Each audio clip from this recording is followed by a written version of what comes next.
साथियों, सभी को नमस्कार, प्रणाम और क्रांतिकारी जोहार। साथियों, आज हम बात करेंगे कि किस प्रकार जो चुनावी दौर है, इस चुनावी दौर में बिहार के चुनाव के परिणाम और बिहार चुनाव की जो अपडेट्स हैं, इसके आने के बाद वर्तमान समय में मध्य प्रदेश के उपचुनाव भी होने वाले हैं। और इसी बीच राजनीतिक गहमागहमी इतनी तेज हो गई जब बीजेपी के मध्य प्रदेश में उनकी पार्टी के नए नए सदस्य बने और उसका दामन थामे और राज्यसभा सांसद जा रहे ज्योतिरादित्य सिंधिया ये वही चेहरा है जो इससे पहले कांग्रेस में सबसे बड़े नेता के तौर पे पूरे देश में और कहें तो मध्य प्रदेश में स्थापित थे। लेकिन इसके पूर्व जैसे ही राज्यसभा चुनाव मध्य प्रदेश में आने वाले थे, उससे पहले इन्होंने अपने नाम के आगे से जो ट्विटर अकाउंट थे उसमें कांग्रेस लीडर और कांग्रेस से जुड़ी जो भी चीजें उनके बारे में लिखी गई थी उन सभी चीजों को हटा दिया। और वर्तमान समय में गहमागहमी तेज इसलिए है क्योंकि हाल फिलहाल मध्य प्रदेश में उपचुनाव के पहले ही भी उन्होंने अपने ट्विटर अकाउंट से बीजेपी लीडर का जो टैग था, जो बीजेपी लीडर उन्होंने लिख रखा था, इसे हटा दिया है। अब इसे क्या समझा जाए कि बिहार वहां अगर कहें तो मध्य प्रदेश में क्या फिर से वे कांग्रेस के साथ जाएंगे, क्योंकि एक बार पार्टी से गए और दोबारा आने की प्रक्रिया दूसरे पार्टी में गए, इससे कहीं ना कहीं उनकी छवि धूमिल हो गई है। और इतने बड़े पद और सम्मान मिलने के बाद भी वो कांग्रेस को छोड़कर भाजपा में चले गए, तो क्या वे भाजपा को छोड़कर कांग्रेस में नहीं जा सकते हैं?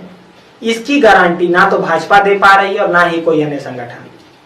लेकिन इसके पीछे का क्या राज है, ये वो ही जानते हैं, क्योंकि इससे पहले भी हम सबों ने देखा था कि जब वे कांग्रेस अपने नाम के आगे से कांग्रेस की सारी चीजों को हटा देते हैं, उसके बाद से वे फिर से भाजपा में चले जाते हैं। और अभी उन्होंने यही कार्य किया है। और अब उनके ट्विटर अकाउंट को देखिएगा तो उसमें वे पब्लिक सर्वेंट और क्रिकेट की बातें लिखी है। उसके बाद उन्होंने आगे कुछ नहीं लिखा।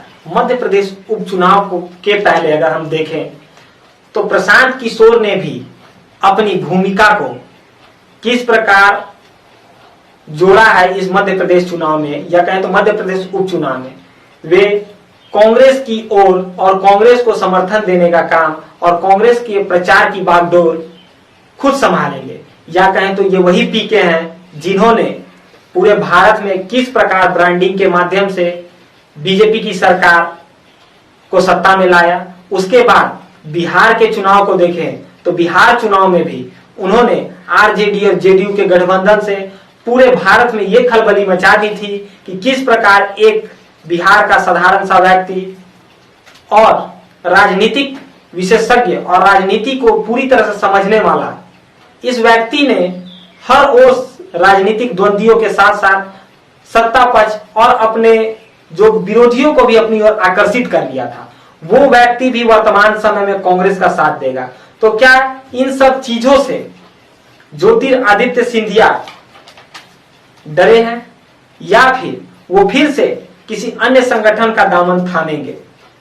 इन सब चीजों को देखें तो हम देखेंगे कि बिहार उपचुनाव, माफ कीजिएगा, मध्य प्रदेश उपचुनाव के जो परिणाम आने वाले हैं या जो अभी चुनाव होंगे उसकी क्या रिजल्ट आएंगे, इस पे फिर से क्या कमलनाथ मध्य प्रदेश की गद्दी पर विराजमान हो सकते हैं?